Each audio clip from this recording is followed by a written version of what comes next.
So I can understand that question. What will I do with this information?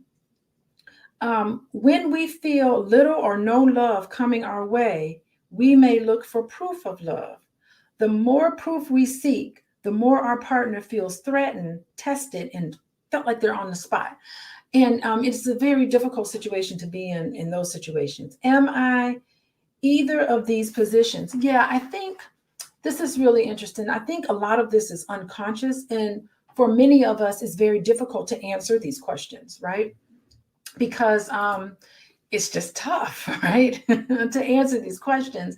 And I think that sometimes when the dynamics of relationships kind of flesh out, sometimes you do need to go and see a professional person that can help you identify how the unconscious works and give you some insight into your own thoughts, feelings, and behavior. So for a lot of us, when it's difficult to ask that question about what is it that we need to feel loved, what is it that I have the capacity of providing to another person, how open or acceptive am I in seeking out these understandings, I think, sometimes therapy can help us tease some of those things out.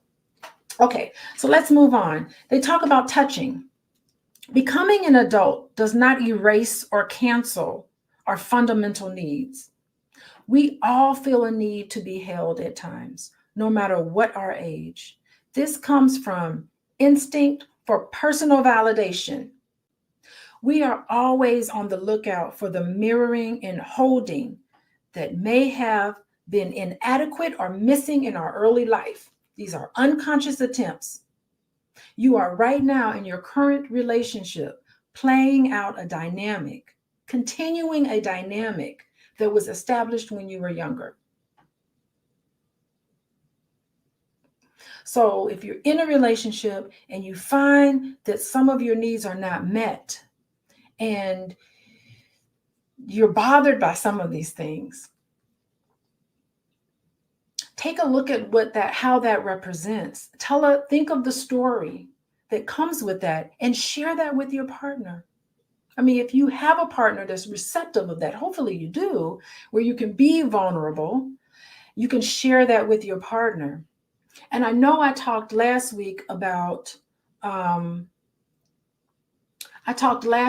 healthy relationships allow for complaints.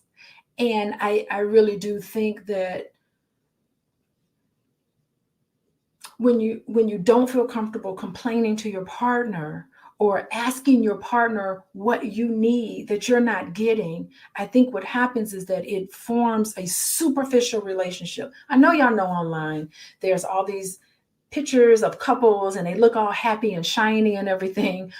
And that's all fine and dandy, but there's no such thing as a perfect relationship. So when they say this relationship is perfect, we have no problems, we have no issues,